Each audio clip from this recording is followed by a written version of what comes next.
सिद्ध योग में आपका स्वागत है। हम आप सबके लिए ऑनलाइन योग कक्षाएं आयोजित कर रहे हैं जो अंग्रेजी और हिंदी दोनों भाषाओं में उपलब्ध हैं। हम प्रत्येक दिन सुबह 5 बजे से रात 10 बजे तक 12 अंग्रेजी और 4 हिंदी की कक्षाओं के साथ आपके लिए उपस्थित हैं ताकि आपको प्रत्येक दिन सही समय पर योग का अभ्यास करने में सुविधा हो। ये 2 सप्ताह एक ऐसा समय है जिसमें आप शामिल होकर अपने जीवन में एक सकारात्मक परिवर्तन का अनुभव कर सकते हैं, वह भी बिल्कुल मुफ्त में।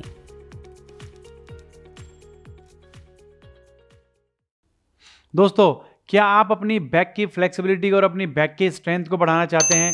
साथ ही साथ अपनी नेक की फ्लेक्सिबिलिटी को बढ़ाना चाहते हैं, अपनी नेक और शोल्डर्स की स्ट्रेंथ को बढ़ाना चाहते हैं और आपका कंसंट्रेशन बहुत ज़्यादा कम है, आपका फोकस अच्छा नहीं है, तो दोस्तों आपको हम बताएंगे आज एक ऐसे आसन के अभ्यास के बारे में जिसका अभ्यास करके आप अपनी इन सारी समस्याओं को दूर कर पाएंगे और साथ ही साथ इस आसन के लगातार अभ्यास से आपको और भी कई सारे मानसिक और शारीरिक लाभ मिलेंगे जिनके बारे में हम आपको इस आसन के अभ्यास के दौरान बताएंगे। तो दोस्तों, मेरा नाम है अतुल मिश्रा और सिद्धि योगा में आप सभी का स्वागत है। चलिए दोस्तों, हम लोग चलते हैं अपने चिन स्टैंड के अभ्यास की तरफ और उससे पहले हम अपने इस आसन की कैटेगरी और इसकी कॉन्ट्राइंडिकेशंस को समझ लेते हैं। तो दोस्तों, सबसे पहले बात करते हैं इस कैटेगरी की। तो दोस्तों, ये एडवांस आसनों की कैटेगरी में आता है। साथ ही साथ ये एक बहुत ही अच्छा स्ट्रेंथनिंग पोज और इन्वर्जन पोज भी है, क्योंकि इसमें आपका जो ब्लड सर्कुलेशन है वो अपोजिट हो जाता है, इसलिए एक इन्वर्जन पोज भी है। और बात करते हैं इसकी कॉन्ट्राइंडिकेशंस की। तो दोस्तों, ये जो आसन है ये एडवांस कैटेगरी का आसन है, तो इसको करने के लिए आपको पूरी तरीके से फिजिकली और मेंटली स्वस्थ होना, हेल्थी होना जरूरी है। बट फिर भी अगर फिजिकल लिमिटेशंस की बात करें तो आपको अगर शोल्डर से रिलेटेड कोई इंजरी है, आपको हाई ब्लड प्रेशर की समस्या है, आपको बैक से रिलेटेड कोई इंजरी है या फिर हाल ही में आपके पेट पर कोई सर्जरी हुई है, तो आपको अपने इस आसन का अभ्यास नहीं करना है। अब चलते हैं अपने आसन के अभ्यास में आगे की तरफ। तो सबसे पहले हम जानते हैं कि कौन कौन सी प्री प्रैक्टिसेस और प्री आसनास आपको करने हैं अपने इस आसन के अभ्यास को करने से पहले, जो कि आपको बहुत ज्यादा हेल्प करेंगे आपके अपने इस आसन के अभ्यास को जो है और बेहतर बनाने के लिए। तो पहले प्री आसनास की तरफ और प्री प्रैक्टिसेस की तरफ चलते हैं। तो दोस्तों, ये आसन जैसे कि बैक बेंडिंग पोज है, इन्वर्जन पोज है और ये थोड़ा सा आर्म बैलेंसिंग भी है, क्योंकि आप यहाँ अपने हाथों की और अपनी चिन की सपोर्ट से जो है अपनी बॉडी को होल्ड करते हैं अपोजिट साइड से इन्वर्जन पोज में। तो आपको ध्यान रखना है कि कुछ बैक स्ट्रेंथनिंग पोजेस भी आपको करने हैं और कुछ हैंड स्ट्रेंथनिंग पोजेस भी आपको करने हैं, जिससे कि आपकी आर्म बैलेंसिंग अच्छी हो। ठीक है, तो देखिए, सबसे पहले आप लोगों को अभ्यास करना है अपने अष्टांग नमस्कार पोज में 1 लेग लिफ्ट करके। तो आप देखिए, इस तरीके से आपको जो है टेबल टॉप की पोजीशन में आना है। फिर बैक को थोड़ा सा आर्च कीजिए, एल्बोज को बैंड करेंगे अपनी बॉडी के क्लोज और चिन को डाउन करके आपको जो है नीज को थोड़ा अप कर लीजिए। और इसमें आप अपने को क्या करना है कि अपने दाएं पैर को ऊपर की तरफ उठाइए और इस तरीके से आपको होल्ड करना है। तो आपको दाएं पैर और बाएं पैर दोनों तरफ से आपको इस तरीके से जो है आसन का अभ्यास करना है। तो इससे क्या होगा कि आपकी जो बैक की फ्लेक्सिबिलिटी है वो इंप्रूव होगी, आपके हैंड्स और शोल्डर्स की स्ट्रेंथ इंप्रूव होगी और साथ ही साथ इस आसन के लिए आपको अपनी नेक की स्ट्रेंथ की जरूरत पड़ती है। आपको अपनी नेक मसल्स की जो स्ट्रेंथ है वो बढ़ानी पड़ेगी, क्योंकि यहाँ पर हम अपनी चिन पर बैलेंस करते हैं, साथ ही साथ आपकी नेक पर काफ़ी प्रेशर आता है, आपकी जो वोकल कॉर्ड के पास की मसल्स हैं वो स्ट्रेच होती हैं और आपके नेक के पीछे की मसल्स कॉन्ट्रैक्ट होती हैं। तो पहला ये आसन आपको अच्छे से प्रैक्टिस करनी है और साथ ही साथ आप लोग प्रैक्टिस कर सकते हैं अपने और भी आसनास जो आपके आर्म बैलेंसिंग पोज है, ठीक है ना, इससे मिलते जुलते। तो आप प्रैक्टिस कर सकते हैं अपने प्लैंक पोज की, आप लोग प्रैक्टिस कर सकते हैं प्लैंक से चतुरंगा की। इस तरीके से जो है ये प्रैक्टिस काफ़ी अच्छी है आपकी कोर की स्ट्रेंथ को बढ़ाने में, शोल्डर्स की स्ट्रेंथ को बढ़ाने में, ठीक है ना। और साथ ही साथ आप इसके पहले प्रैक्टिस कर सकते हैं अपने अपवर्ड फेसिंग डॉग की, जो कि आपको हेल्प करता है आपकी लोअर बैक की स्ट्रेंथ को बढ़ाने में, ठीक है ना, क्योंकि इस आसन के अभ्यास में आपका जो प्रेशर है वो आपकी लोअर बैक पर ज़्यादा आता है, ठीक है ना। अगर आप बैक फ्लेक्सिबिलिटी की बात करें तो इसमें आपकी अपर बैक यूज़ नहीं होती है, आपकी लोअर बैक की स्ट्रेंथ यूज़ होती है। तो आपको लोअर बैक को अच्छे से स्ट्रेंथन करना है, अदरवाइज इंजरी आ सकती है। तो ध्यान रखें, आपको प्री आसनास और प्री प्रैक्टिसेस अच्छे से प्रैक्टिस करनी है। आप चलते हैं अपने अभ्यास में आगे की तरफ। तो देखिए, हमें सबसे पहले इस आसन के अभ्यास के लिए चाहिए होंगी हमारी योगा ब्लॉक्स, ठीक है ना, क्योंकि कुछ लोगों की जो है नेक पर प्रेशर आ जाता है। तो स्टार्टिंग में हमें अपनी नेक पर कम प्रेशर डालते हुए इस आसन का अभ्यास करना है, ठीक है। तो आप अपनी ब्लॉक्स को इस तरीके से रख सकते हैं या फिर इस तरीके से रख सकते हैं, ठीक है। तो देखिए, जैसे कि आपको और कम प्रेशर डालना है अपने नेक पर, तो आप इस तरीके से रखिए, ठीक है। उसके बाद आपको अपने दोनों हाथों को इस तरीके से रखना है। देखिए, दोनों आपके जो दोनों अंगूठे हैं उसकी पोजीशन इस तरीके से रहेगी और जो ब्लॉक है वो आपके अंगूठों की लाइन पर आएगी इस तरीके से। उसके बाद आपको क्या करना है, आपको अपने शोल्डर्स को ड्रॉप कर देना है अपनी ब्लॉक पर। तो ब्लॉक को एडजस्ट कर लीजिए जिससे कि ब्लॉक जो है स्लाइड ना हो और आप गिरे ना। तो इस तरीके से आप प्रैक्टिस कर सकते हैं। अगर आपको डर लगता है, आप लोग डर रहे हैं कि आप पीछे की तरफ गिर जाएंगे, तो आप वॉल की तरफ फेस करके भी प्रैक्टिस कर सकते हैं इस आसन के अभ्यास की। तो देखिए मैं आपको दोनों तरह से बताता हूं कि इस तरीके से आपको रख लेना है, दोनों हाथों की सपोर्ट लेनी है और आप इस तरीके से पहले प्रैक्टिस कर सकते हैं।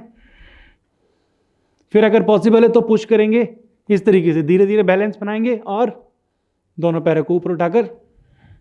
तो यहां पर आपके शोल्डर्स पर प्रेशर आता है, पैरों को थोड़ा गैप रख सकते हैं स्टार्टिंग में, फिर धीरे धीरे पास लाकर होल्ड करेंगे। वापस आने के लिए पैर को अपार्ट कीजिए और धीरे से डाउन। फिर धीरे धीरे जब थोड़ा थोड़ा प्रेशर आपकी नेक पर आने लगता है और नेक मसल्स स्ट्रेंथन होती हैं, ट्रेंड होती हैं, फिर आप ब्लॉक्स को डाउन कर सकते हैं।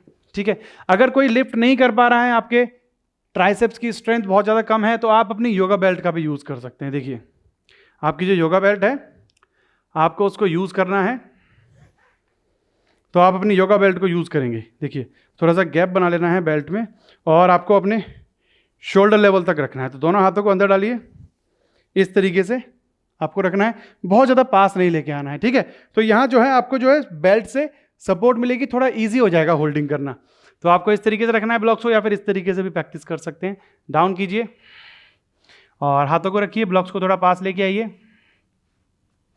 और अपने शोल्डर्स को प्लेस कर दीजिए, चिन को डाउन करेंगे। अगर आपको लगता है कि आप नीचे नहीं जा पा रहे हैं तो इसका मतलब है कि आपकी बेल्ट बहुत ज़्यादा टाइट है, तो आप क्या कर सकते हैं, बेल्ट को थोड़ा सा लूज कर दीजिए जिससे कि आप जो है आगे की तरफ फॉरवर्ड हो पाए एल्बोज को बेंड करके। तो देखिए इस तरीके से आपको रखना है, हाथों को रख दीजिए, प्लेस कर दीजिए, घुटनों को सीधा करेंगे और धीरे से पंप करेंगे बॉडी को और धीरे से बैलेंस बनाते हुए अप। ब्रीथिंग पर ध्यान और धीरे से वापस आएंगे इस तरीके से। ठीक है, अगर आपको डर लग रहा है तो आप वॉल की तरफ फेसिंग भी कर सकते हैं। देखिए सेम पोजीशन, आपको ब्लॉक्स की भी जरूरत नहीं है। अगर आपकी नेक जो है स्ट्रेंथन हो जाती है धीरे धीरे इस तरीके से, तो पहले आपको ब्लॉक के साथ प्रैक्टिस करनी है। ठीक है, फिर आप केवल बेल्ट के साथ प्रैक्टिस कर सकते हैं। अगर आप गिरने से डरते हैं तो आप वॉल की तरफ फेसिंग भी कर सकते हैं। देखिए इस तरीके से आपको जो है वॉल से थोड़ा दूर रहना है, बहुत ज़्यादा वॉल के पास नहीं जाना है, थोड़ा सा दूर रहेंगे। इस तरीके से रखेंगे, एल्बोज को बैंड करेंगे बॉडी के क्लोज, चिन को डाउन करेंगे और आपको जो है दोनों पैरों से स्ट्रेट करते हुए जंप करना है, वॉल से टच कर देंगे, धीरे से वापस। ठीक है, तो अगर वॉल रहेगी आपके सामने तो थोड़ा सा डर नहीं रहता है आपका और आप आराम से कर पाते हैं। तो वॉल का यूज भी कर सकते हैं। ठीक है ना, और इससे आपको काफ़ी सपोर्ट मिलेगी। तो स्टार्टिंग में आप बेल्ट के साथ करें, अगर आप जंप कर पा रहे हैं बट आपकी होल्डिंग नहीं आ रही है तो। ठीक है, एक बार मैं आपको विदाउट वॉल भी दिखा देता हूं अपनी बेल्ट के साथ। तो देखिए इस तरीके से आपको रखना है और अपने सबसे पहले स्टांग नमस्कार, चेस्ट एंड चिन को डाउन करेंगे, फिर धीरे से पंप करेंगे बॉडी को और जंप करते हुए धीरे से अप।